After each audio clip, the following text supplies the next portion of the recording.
Today on the Coaching Life podcast. I didn't even dress my freshman year, and that was definitely a challenge to my mentality, because you're especially coming out of high school. I started 20 games from junior to senior year, and I went from not being able to dress at all, and it was definitely a huge adjustment to where I just had to get in the weight room, get stronger first of all, and get in better shape, and just go out there and practice and get better so you can eventually earn your way up the depth chart and get there. And that's basically how my journey was. Redshirt lifts were tough. We'd lift 4 times a week, and it was a grind, that's for sure. We would lift and then go out to practice. So going out to practice, you go out sore, you go out tired, and you still had to go out there and find a way to go out there and practice. And still, that's your game, because you don't play in a game, so you had to go out there and practice like that was your game every day. We want to welcome everybody to another episode of the Coaching Life podcast. And today, as promised, we have a guest, and I cannot wait to share this man's story and a man he is. We'll get into that here in a little bit. But our guest today is Brody Rodgers, and Brody is currently an offensive lineman for the Ohio University Bobcats. He is also a graduate of Athens High School in the Plains, Ohio, and not just graduating from Athens High School. Brody grew up in the now world-famous Plains, Ohio, right? How about that? Everyone knows where the Plains is because of one man, Joe Burrow, who you played with, by the way. We'll talk about that a little bit. But growing up, Brody played 3 sports. He was a 3-sport athlete, and I had the great fortune of actually coaching him in all 3 of those sports. He played football, he played baseball, he played basketball. And he is currently, as I mentioned, an offensive lineman for the Ohio Bobcats here in Athens, Ohio. And we're going to get into his experience being recruited by Ohio, and his current experience, and some pretty exciting news that he received just a few weeks ago. And before we do that, I just want to welcome him in. Brody, buddy, it's really good to finally get you on. We've been talking about this for a while. Your season is now in the off season officially. You just got finished with a lift this morning. And so Pat and I it's our great privilege to welcome you on, Brody. Nice to be here. Good deal. I wish you guys could see. I tell you, I wish this was a video cast. Bro, what are your measurements right now? Like, you're taking up the whole screen, daggone it.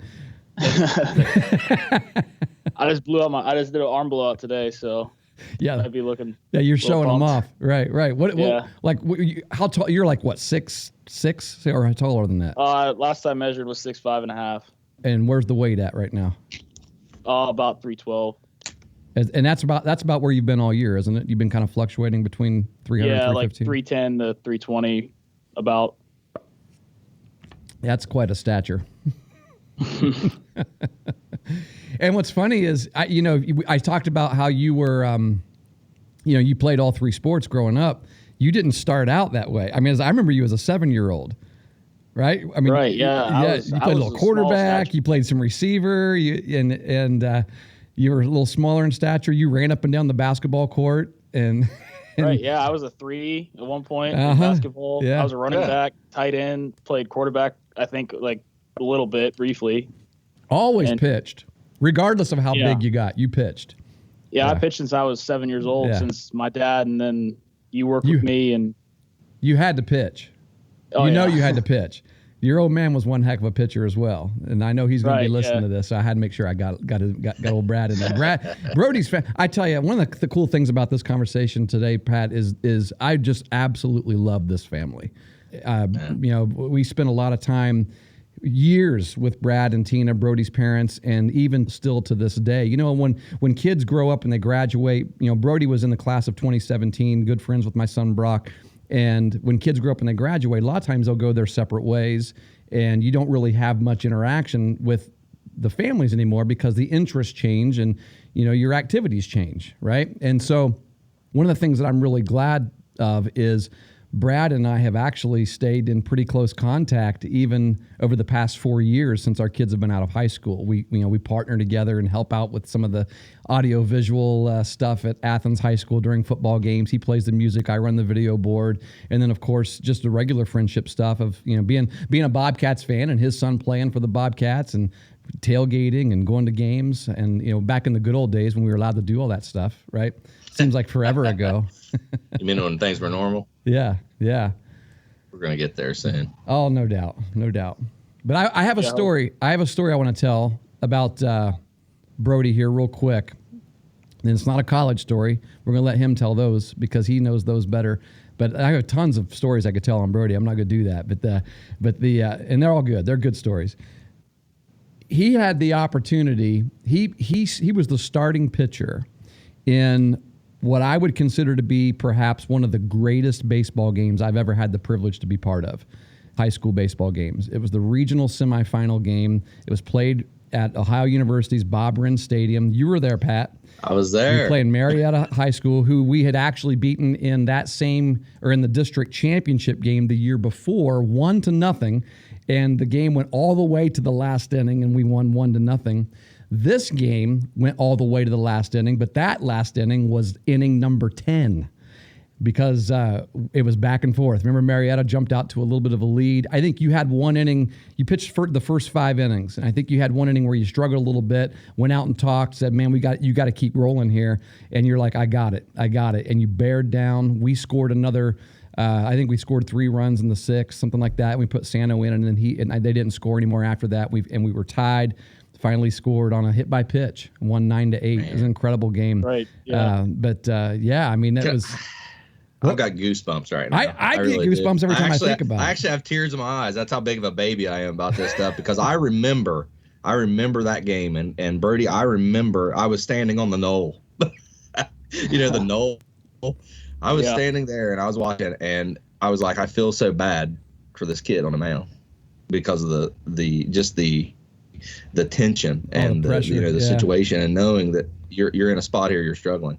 And, by the time you were finished, I felt so good, felt so good for you because of the way you battled. And I thought, man, that guy is a warrior. And I love those stories. And not only did you finish, we weren't about to take his bat out of the lineup. You had to go over to third base after that.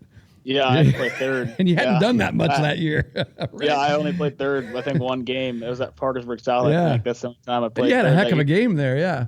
But do you remember, I actually mentioned this back then, and high school baseball in Ohio actually now has this. I said, man, I wish we had the pitcher DH rule like they have in college because I would, or maybe it's just NAIA. I don't know. Maybe all of college has it. But the pitcher DH, where I could list you as both a pitcher and /DH, and then if you came to a point in the game like that one where I had to take you out, you could stay in the game, but you would DH. You'd be in the DH spot for whoever it was you were batting for at the time. And it was like it was one of those conversations where it's like, dude, you're going to third base. Yeah. And I thought for sure Marietta would just start laying down bunts or whatever. But even if they did, they did a couple times, though, and you were able to handle it. It was awesome, man. I remember I made a play on the run. Yeah. I came up, charged it, and came up. Just like you'd always done before. Because, it wasn't like you were unfamiliar with third base.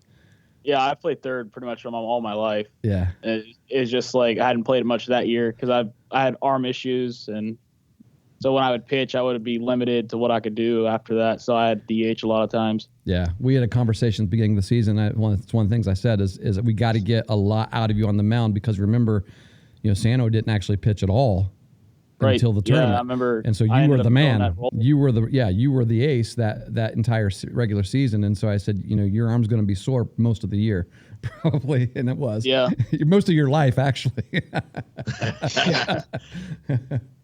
Yeah, I battled through that arm injury since my travel ball sophomore year. I was playing for the Lancaster Surge, and that's when I hurt my arm. And I did physical therapy, I did treatment, all that, and just kept battling through it because I didn't want to get surgery or anything like that, put me out.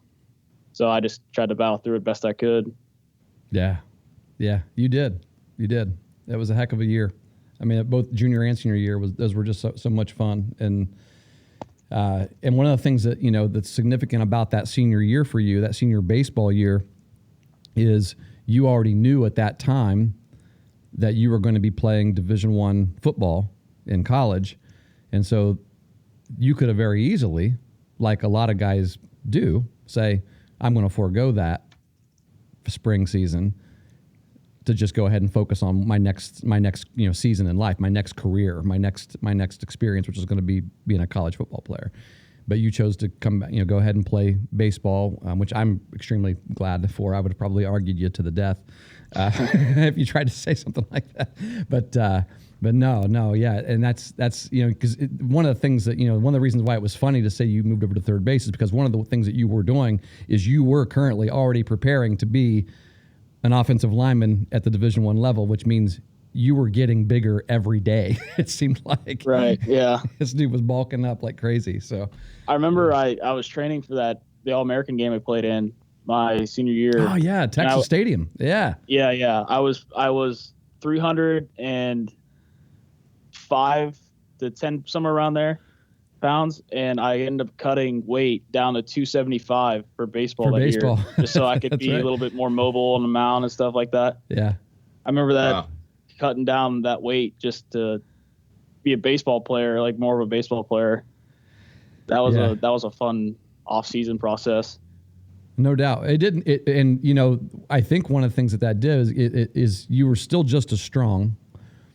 I mean, and so for the sake of baseball, obviously for football, you may want a little bit more, girth on you, but for the sake of baseball, you were just as strong, and it showed. Like, your favorite thing was batting practice. I know it was. Yeah. And I'm glad because Pat, what I would often do during BP, especially when Brody's group got around, is we always had college student helpers. Like we had those, student assistant coaches from OU who wanted to come out, and they were always our batting practice pitchers. So I would go around and walk around and just talk to the players in the outfield, usually the shagging group. I would go and kind of become one of the shaggers, and I would hop the fence there in left field when he was up and just fielded half the balls from the other side of the fence. Your dad one time, awesome. Brody, went down to get a home run ball. He sent someone down because he always did our PA for us, and he told me at the end of the game, he said, "You know where they picked that ball up? That was in the median on the other side of the 4 lane." They said, "What if that would have hit someone's car, man? That'd have freaked him out." And I'm like, "Yeah, you're right. It would have freaked him out." But that happens. Whoa. Yeah. He hit a bunch of balls. That was a hell. I remember that. It was rain delay against Wellston. Yeah. And it was like rainy out, kind of chilly, and I just saw the ball looked like a watermelon coming in. The kid threw me, and I just absolutely tattooed that ball, and it went over the. I just saw it go over the trees, and it hit the highway. I saw it hit the highway. It bounced up to where you could see it back over the hill. Right.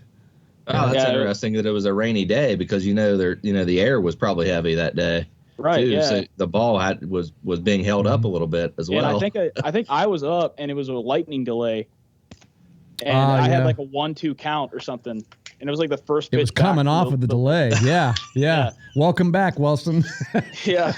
It just looked like a watermelon coming in, and that's like a lot of times that happens. Like especially as a hitter, you see that one pitch. Especially the mentality Coach Stewart gave me was go up there, hit a home run every time. Yeah, that was your job that year. Yeah.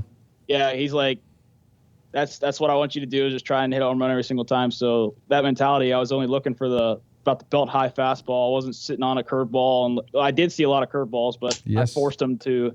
I had to foul it off, force him to throw me a fastball, or have them challenge me with their fastball. Yep. That I tell you, that point that you just made there over the last 30 seconds is gold for the people who are listening to this, because you said a couple things. You knew you were going to get a lot of curveballs, but you knew also that if you just battled through those, you would eventually get the pitch you wanted, and that's the one you were really looking to tattoo. And there were times when you went down 2 strikes right away, and so you knew, well, here it may not be. I'm still gonna hit the ball hard, but I may have to actually hit one of those curveballs, somewhere else in a different part of the field. And you did a really nice job of embracing that role. Yeah, it kind of flies in the face of the people that kind of oppose the idea of going up and taking, big hacks every time you can get. It's an approach. It's not a it's not an every pitch reaction, but it's an approach. You want to go up to the plate looking for a pitch that you can swing as hard as you can on. Mm-hmm. Right? Exactly. Yeah. If you can get that one pitch, then you win. Yeah. And sometimes you got to work a little bit for that pitch, but it's more of an approach than just you get all these Major League Baseball talking heads talk about how strikeouts are up in Major League Baseball and things like that, because everyone thinks about launch angle and they hate the word launch angle and every ball that comes off the bat has a launch angle. Yeah. I mean, launch angle. They're like, launch angle isn't real. It is real. It's there. Every ball has a launch angle, but it's just that controlled violence type of mentality that I prefer. Not everyone does, but I definitely do. Brody, we're talking about baseball here. You're a Division I college football player. You play offensive line for the Ohio University Bobcats, and I heard you say that as a sophomore you played for a club travel baseball team out of Lancaster called the Surge, and I think a lot of people, we on the podcast here we talk about things that interest high school student athletes that may help them or kind of give them ideas and encouragement as they kind of go further into their high school career with hopes of playing a college sport, if for those that do. And I think a lot of times kids think that as they get older they have to focus on a particular sport, on one sport.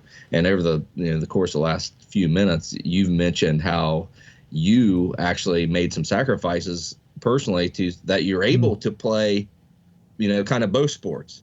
And I'm wondering how, maybe some challenges off the bat. I know you talked about the weight loss that you had to do to stay lean so you could keep pitching, but also I'm wondering if you could talk about maybe some of the benefits that you received from going through those challenges of making sure that you were available as a baseball player, and then at the same time knowing that maybe football was the direction you were going to go ultimately anyway.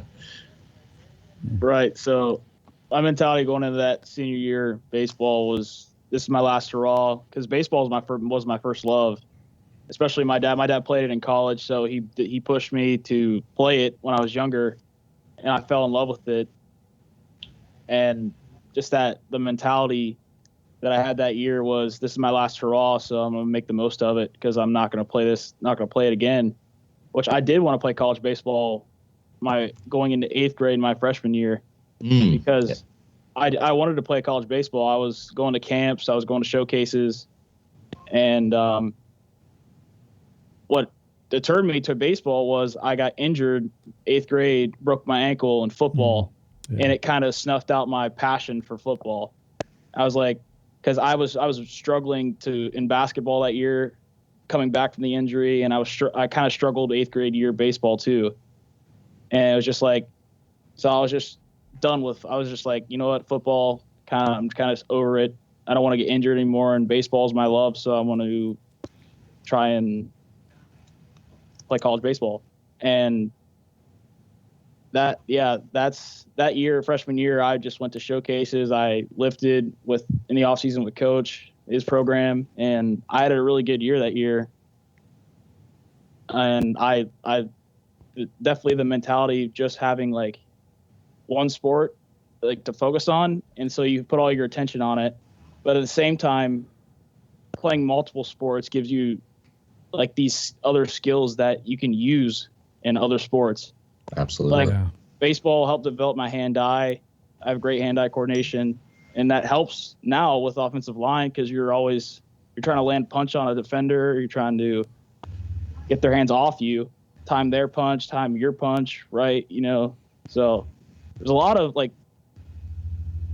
excuse me, sports, like they each flow into each other, and I think that like each has a different aspect. Like football's more like of a strength, like at least how I played offensive line, not skill, but so I would always think just like just get as strong as possible. But like maybe basketball is more cardio and like leaning down a little bit. Same with baseball too. So that's how really I would view that.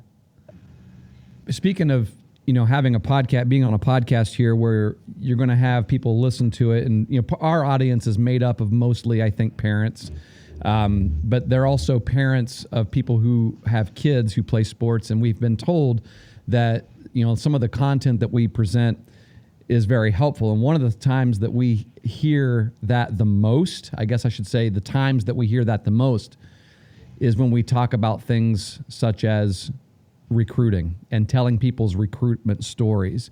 And we open up, what that world looks like to help kids who are freshmen, sophomore, juniors, and seniors in high schools, and maybe wanting to go and play ball in college. And you have a really, really good recruiting story, and not just recruiting, but a good college experience story. And I want you to, if you don't mind, I'd like to hear you walk us through that, because you recently, and I'll say this so that people know, and then you just walk us through the experience. You recently had an experience that I wish we could just show people, because there was a video of it right there toward the end of the season of your head coach standing before the entire Ohio University Bobcats football team and offering you, before you enter in, what is this going to be, your junior year, your redshirt? Or do you get I know you're about to graduate, but do you get 2 more years of eligibility, Brody, or 1 more? Oh, yes, I could take. I do have 2 more years. Excellent. But we'll see how that all plays out, because I don't know how they're gonna do that. Right. They have to you have to let them know you're staying, and they have to figure out how that works. But I get that. But we know that you have 1 redshirt year, right? Right. Yes. And so going into that last year, was before the last week of your season, basically, Coach Solich offered you a scholarship. And congratulations, by the way, on that. Definitely. Extremely well deserving, because I was waiting for it. I'm like, I know this is coming someday, because I know how this kid's busted his behind. I know how he's working. And you started every game this year, for crying out loud. And I'm like, he deserves a scholarship. But what that means is, what we're saying is, you went there as a walk-on, right? And a lot of people, I think, when they hear about recruiting, they all think that every kid who's getting recruited is getting big money. And they don't understand that the majority of people who play on college teams, any sport, are not getting money. They're just not. You have to earn that. And sometimes you earn it before you get to college, and they offer it to you right out of high school. And sometimes you earn it while you're there, and you earned it while you were there. Would you tell us how, you go back to your senior year of high school and just that whole experience and you making the decision? Because I know you also visited other schools where you were offered scholarship, and you chose Ohio University as a walk-on. Could you give us a little, tell us some of those highlights that you remember, and what your experience has been like as a walk-on recruit who's now on scholarship? Well, going back to senior year, I got into the recruiting game pretty late, because I didn't make the decision that I wanted to try and play college football until after my junior year of football. That's when the love kind of came, the spark in me, like the night of the fire, like the passion again for football is when I started all that year, all 10 games, had a great year. And I was only like 6'2.5" maybe at that time. And I grew in between junior year and between senior year to 6'4". Yeah. Change. He has just continued now to grow, Pat. I was like, now I have the size I have the frame to possibly try and play Division I college football. So I started going to camps my senior year, summer before senior year season.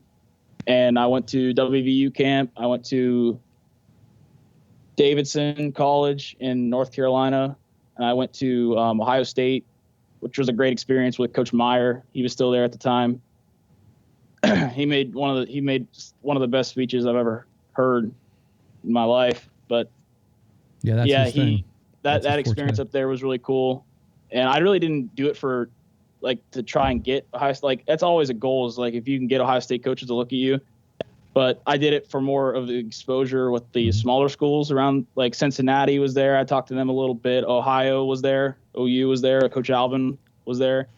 A couple other schools like Ohio Dominican offered me a scholarship there. WVU there was a GA there from WVU, so I had that little connection there.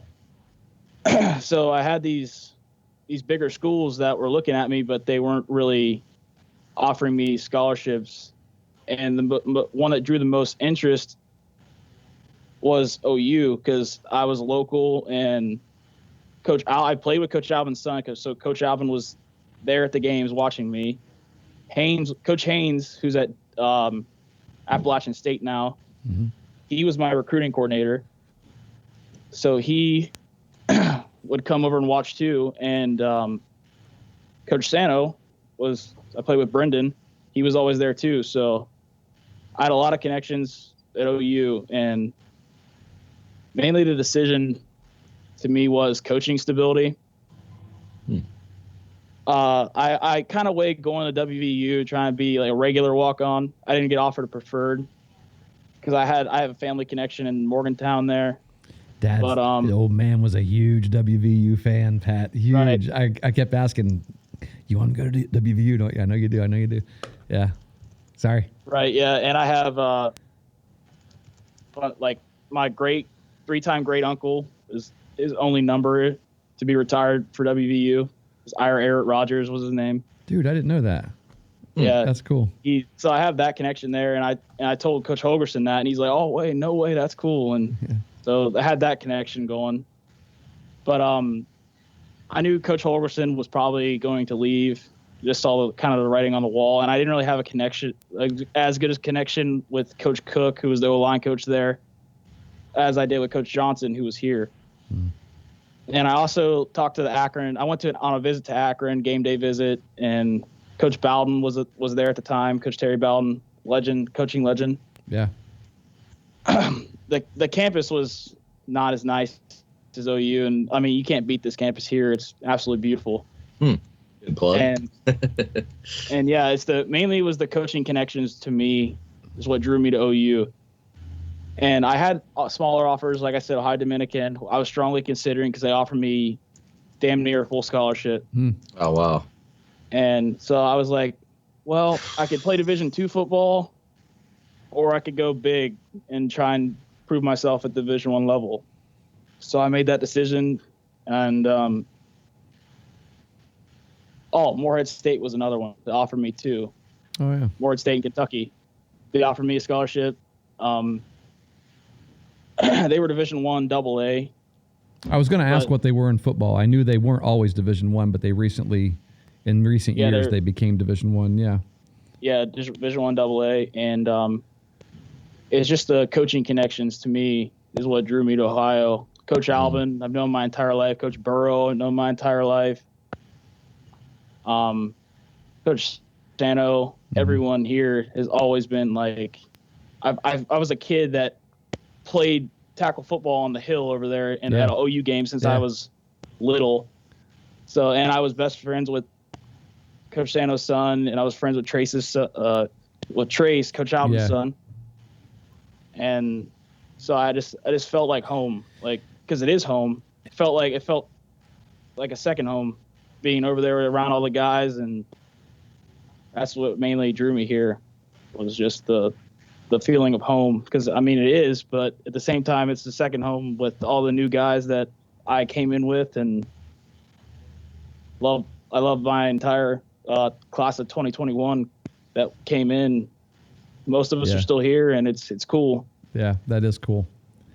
I think that speaks a lot to relationships, the power of relationships in sports, in coaching specifically. I hope coaches out there can heed that message there of how important a relationship is, and kind of speaks to the culture too, of talking about how, you played with some of the guys coming in as the same guys that you are playing with now, and how important that was to you. I think that's it's so easily overlooked. And, we get so mixed up and caught up in X's and O's and mechanics and strategy and things like that. And it's so easy to lose sight of how important relationships are in sports. Right, too. And I just saw an opportunity to represent the community.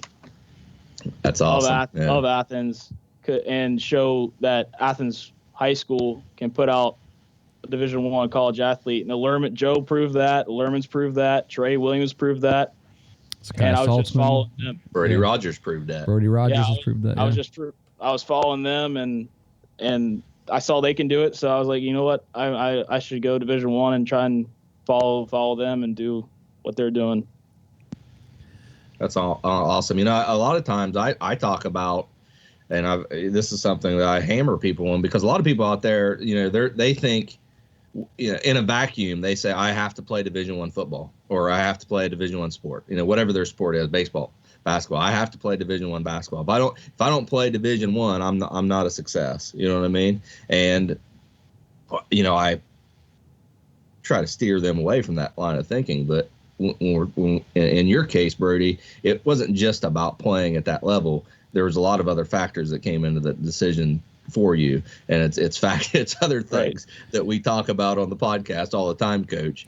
As I mentioned before, relationships and community and what kind of person you are and what drives you as an individual, and it's those sorts of things when you're talking about your teammates and what they've accomplished and where they've been and what you want to do too. And I think that's special, and I think there's never when you make decisions in life.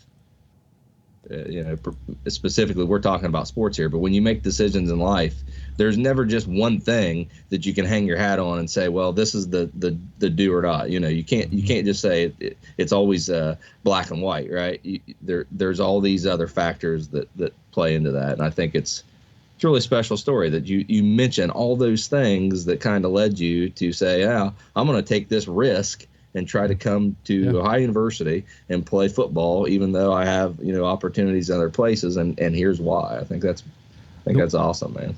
The word that you'll hear throughout recruiting is the word fit, the right fit, and you'll hear it being asked of you, and you'll hear it being told to you by college coaches as well. We want to make sure that this is the right fit for you. And we want to make sure that you're the right fit for us. And that's something that you have to determine, that you can only determine by doing your research the way Brody did his research. Going out to, when you're able to go to a camp, go to a camp. When you're able to get out to visit, go and visit. In today's world right now, currently, if you're not able to do those things, then get video, because coaches are finding ways to connect with people. And send them video, communicate in other ways if it's possible. If you're in the years where that's open, the communication is open. But you have to make sure it's the right fit. And for some people, the right fit is Division I.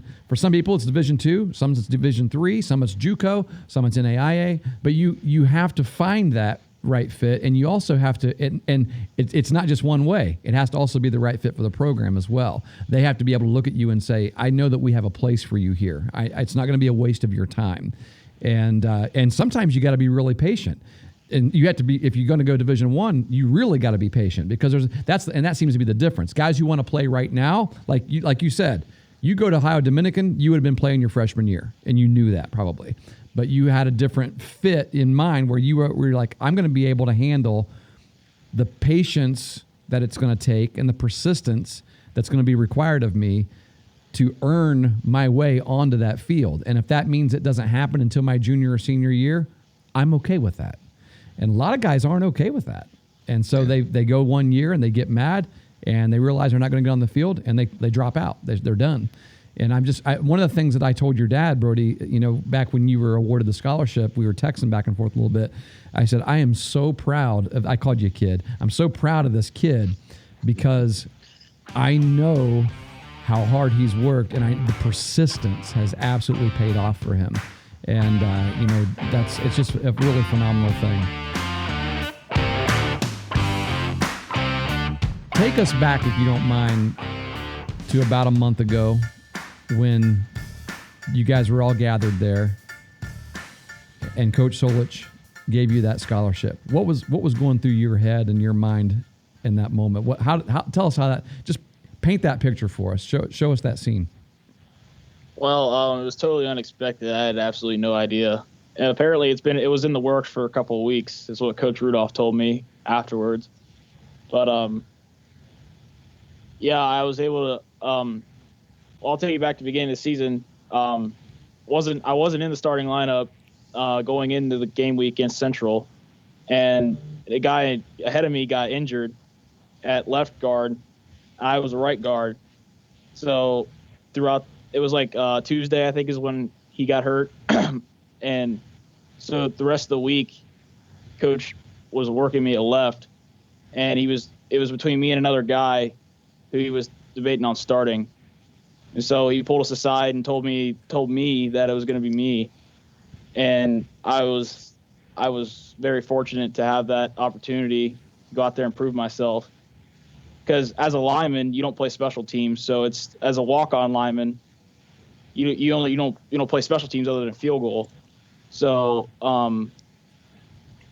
trying to earn your scholarship any other way besides actually like playing and having a role, like, you know what, like, you do everything right off the field and in the weight room, going to class, all that stuff. Practice. And also, practice. Yeah. Going out there, showing what you can do, but also at the same time, you got to show out there. You can go out there and compete against other guys at this level. And I had the opportunity to do that at Central Michigan, and they awarded me lineman of the game, offensive lineman of the game. And I was shocked when I heard that. Because I did have a good game, but I gave up a crucial sack there. But that happens. It happens. It's Division I level. Everyone you play is good. They're all. Yeah, absolutely.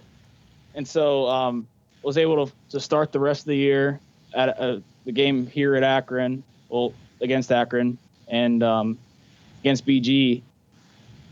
I rolled my ankle in the BG game before half, and so that week I was battling the ankle sprain that I had. So I didn't practice that Monday, and they announced it on Tuesday.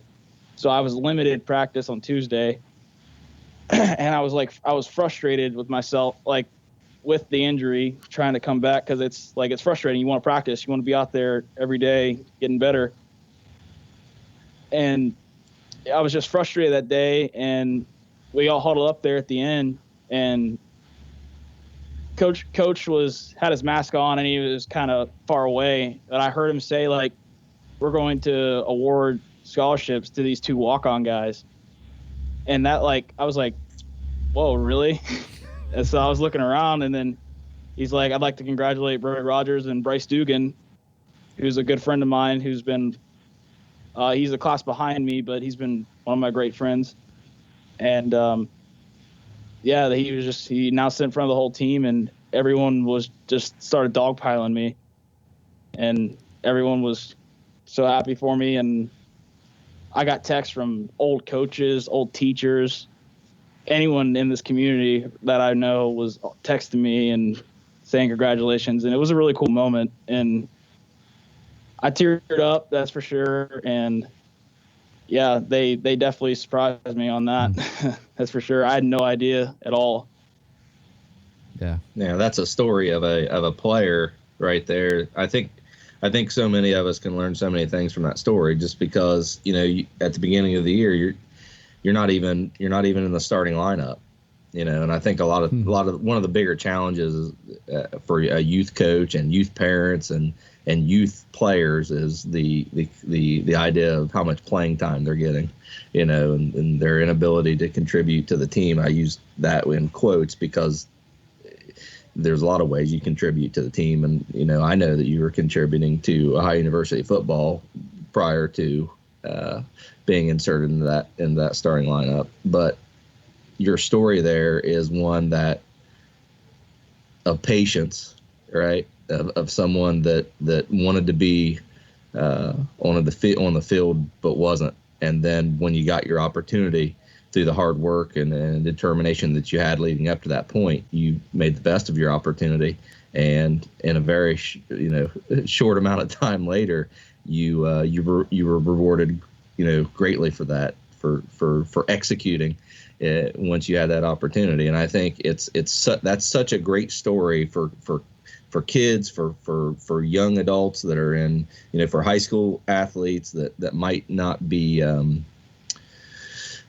finding, themselves in the position that they want to be, as far as maybe they're not feeling fulfilled at the moment, right? Not feeling fulfilled at the moment, and they don't realize all the other ways that you can be fulfilled in the sport, in the game, besides just playing time. Playing time is one aspect of your experience. One part of a role. Right. Yeah, exactly. And it wasn't even part of your experience, except for at the end of some games. I remember I got to know Nathan Rourke really well, and so we talked a lot every week last year, and he was so frustrated because he was sure that they were going to have games where they were blowing people out all year and that the backups would get to come in and play. And he's like, they're not getting a chance to play because we're playing so many close games, everything.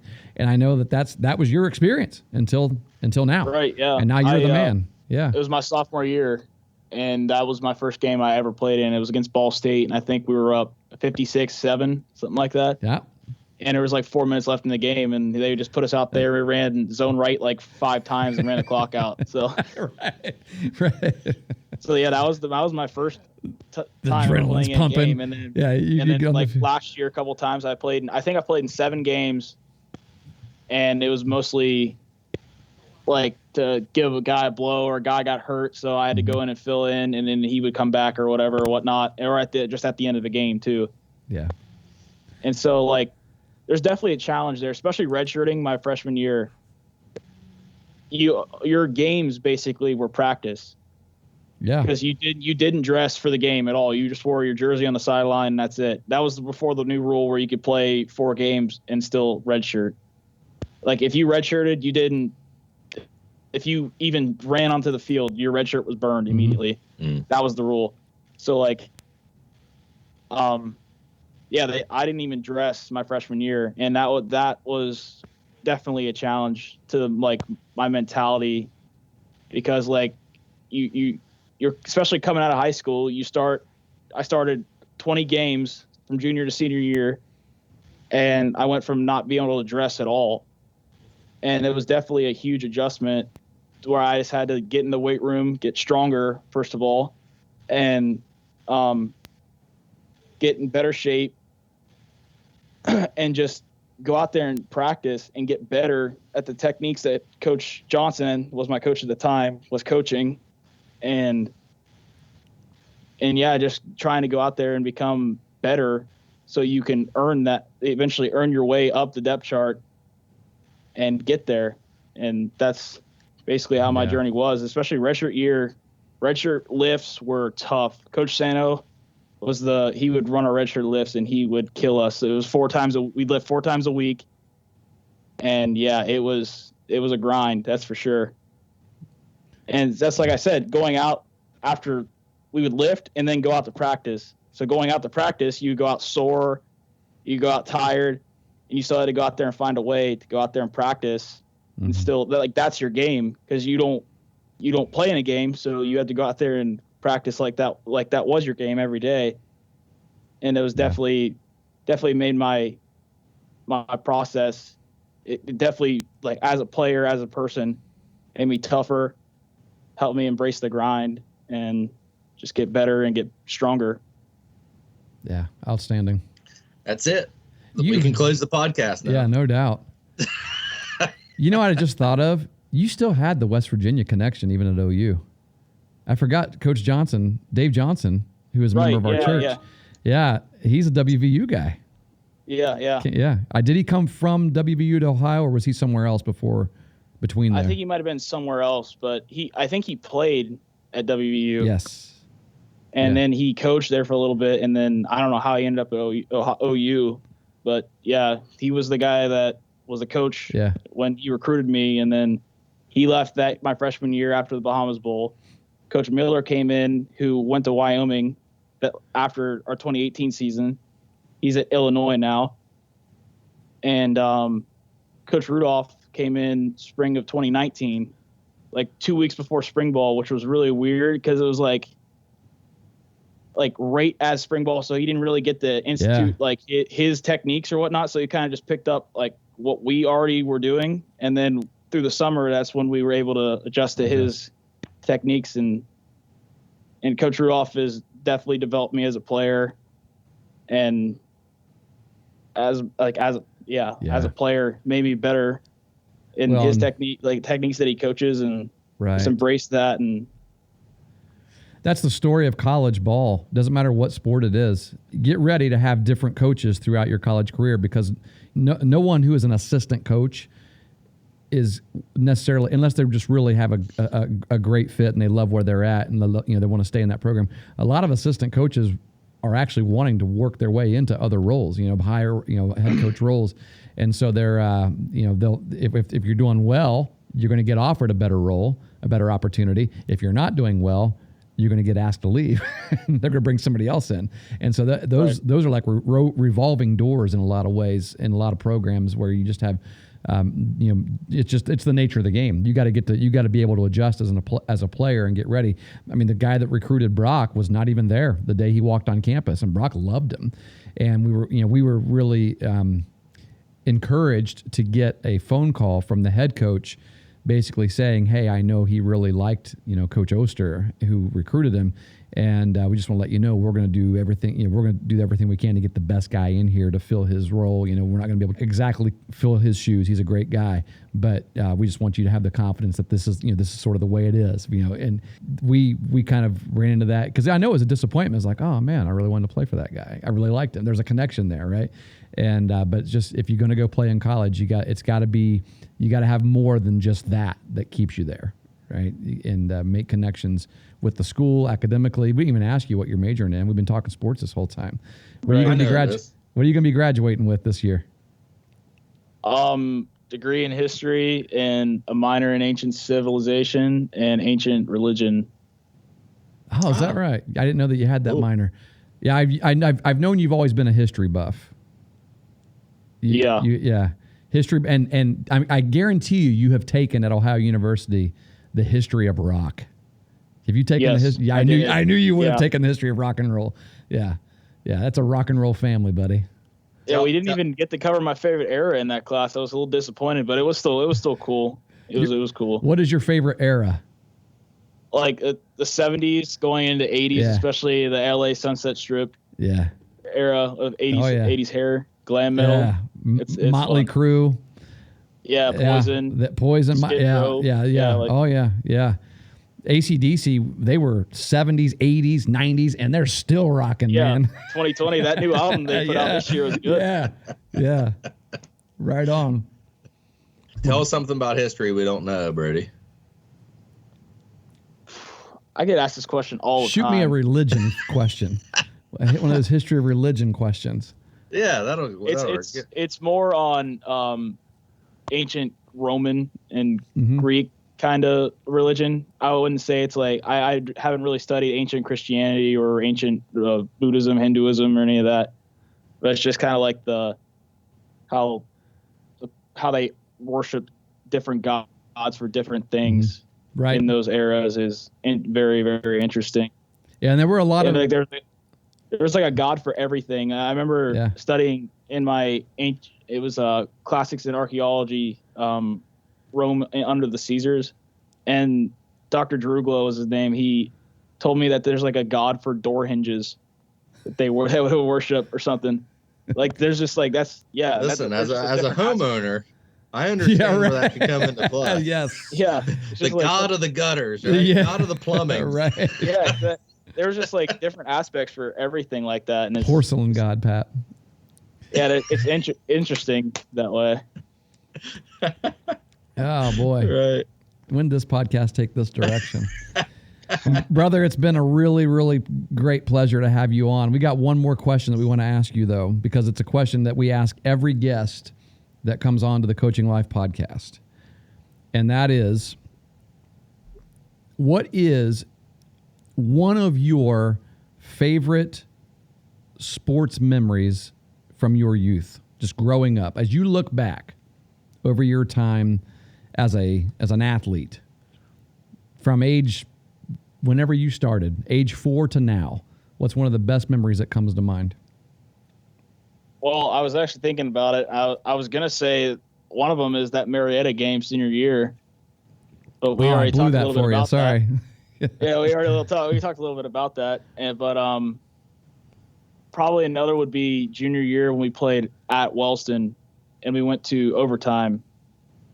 And I just remember that being an absolute battle in the trenches. Oh, it was muddy. Yeah, I remember that. Yeah, muddy battle in the it was cold too. It was just an absolute battle in the trenches. And I remember that we were struggling running the ball at first, but then we were able to find success with like power and counter. Mm-hmm.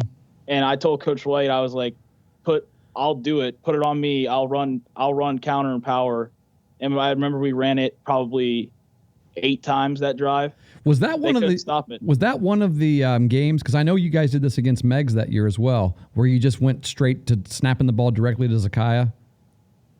Oh yeah. This guy was kind of like a wildcat, where he just literally ran it in the A gap. He just snapped it to him, run straight in. Let's eliminate the handoff because we know this is what we're going to do anyway. Let's just get it right to him and go. Yeah, Zakiah was an animal that year. I think he rushed for over 2,000 yards, like one of the only few rushers in Ohio to do it. Yeah. And so like that, as an O lineman, you're up there blocking for him, and so that makes you feel good he is putting that many yards up. Yeah, I remember that well. I would say that game, and also maybe Watkins Memorial senior year is when we ran something similar like that. Was earlier in the season, yeah. They thought they were a bigger school than us, so they came down here and they thought they were going to roll us, and we come out and we dominated the line, and ended up winning by I think 2 possessions. Yeah, I think. But I remember that game as well. There was never a question about it, because when you dominate the line of scrimmage, you just know this team is better than that one, and it's like it's over, even before it's done. You knew you were going to win that game. Yeah. Good stuff. Yeah, there's a lot of memories. And it's especially, I would say, playing travel baseball overall as a kid too. It definitely helped like drive my competitiveness, like developing. Cause I remember I used to be a head case as a kid. Nah. And I would be like, if I would strike out, I'd be like, I'd get mad and like, I'd be down. But then my dad, Coach Stewart, Coach Costable, were all like, you always preach flush it. Yeah. Like, you remember you even got the keychain with the toilet for flush it. Yeah. Yeah, and that's developing that mindset. It's like, oh, well, struck out. Yeah. Do you remember that game when you were 12? We stuck a sign down at the end of the dugout with a bunch of articles on there about car wrecks and kids with cancer and things like that. And I said when you get mad about something, before you go back to the field, you got to go down and look and read one of those little clips. It was just one game that we did it for. I think it was a tournament in Athens, and that was the same principle as we got to flush this. Yeah, everybody has a difficult time with that, and you got to figure out ways to deal with it. Yeah, right. I was just able to develop that as I got older, and it definitely helped. Like, there's always failure, but how you come back from that failure is what really matters and what makes you better as a athlete and a person. So, well, I'll tell you what one of my favorite memories is, Brody, and it's going to go all the way back to when you were 7. At the throwdown in A-Town, this would have been Coach Pitch year, we always had a home run derby on Three Rivers, the Three Rivers field over there that the Coach Pitch was on. And I remember you and Trey Martin right all day long battling it out to win that home run derby, to take that home run derby trophy home. And I don't know how much money you guys dropped over there, but you guys were just cranking balls over that. Would you have to keep paying for pitches? Sessions, right? Paid for a certain number of sessions. I think something like that. That was always a moneymaker, Pat. It was a moneymaker. Did you pull that out, Brody? Was that you? I think I ended up doing it. Yeah. I think. Well, I know you had the most home runs in the whole league, though, back then. Yeah, that year. Yeah, you It was only 150-foot bank. Like we were always telling banks. that kid to hit home runs, so it wasn't necessarily. Yeah, but you were 7, Brody. Don't say it was only 150. You were 7. I've seen that. It's not easy to do. We would play on bigger fields when we were traveling in 7. So like at 7, we would play in Vienna. Vienna's fields were huge. Oh yeah. 7. You had to leg those out. Yeah, you had to like absolutely crush a ball to get those out. But like Three Rivers was only 150 foot, so Yeah, you could jog around the bases there. yeah. Yeah. Jeremiah played on Three Rivers one time. Jake never, but Jeremiah did. Yeah. So I know what field you're talking about there. I like those 2 little fields over in the corner. Yeah. It's a pretty neat place. Good times. Good memories. Oh yeah. Yeah. And I wish we could talk longer. I do too. Definitely miss baseball, but football is definitely is my passion now. It's what you're meant to do. Yeah. All of those Yep. experience molded you and shaped you into what you're meant to do right now. And you never know which one of those it's going to end up being. You just got to walk through them every day, and here you are. Right. Yep. Well, bro, we're going to let you go. All right. Yeah. It was cool being on. I appreciate it. Tell your are you in the Plains right now? Or are you over on No, are you at your I'm in my apartment, house in your Lancaster. house in Lancaster Avenue, Lancaster Street? Yeah. Yeah, good deal. Well, we'll see you soon. Best wishes to you next year. We're hoping and praying that you guys get a full season. You're going to get a full season. You will. No doubt You got about a it. full season next Yeah, year for with sure. fans in the stands. We're gonna get to tailgate and party with your family again next fall. And I'm even going to invite my buddy Pat here. He's gonna have season tickets sitting right beside us. Well, I gotta scout the future left guard of the Cleveland Browns. Well, look at that face, boy. That would be cool, but yeah, it takes some getting used to. You're not turning that down, are you? Yeah. Yeah, I'm not. He's gonna protect Burrow. He's gonna get drafted by the Bengals. He's gonna go to his old teammate and protect Joe. I can't handle all these guys I like going to Cincinnati and Pittsburgh. Yeah. Hey, you know what? As long as you're not a Raven, Oh I'll no. be good. No. No Raven. Yeah. Yeah. It was nice meeting you, man. Thanks for Yeah, coming you on. too, man. Hey, have a good afternoon, Brody.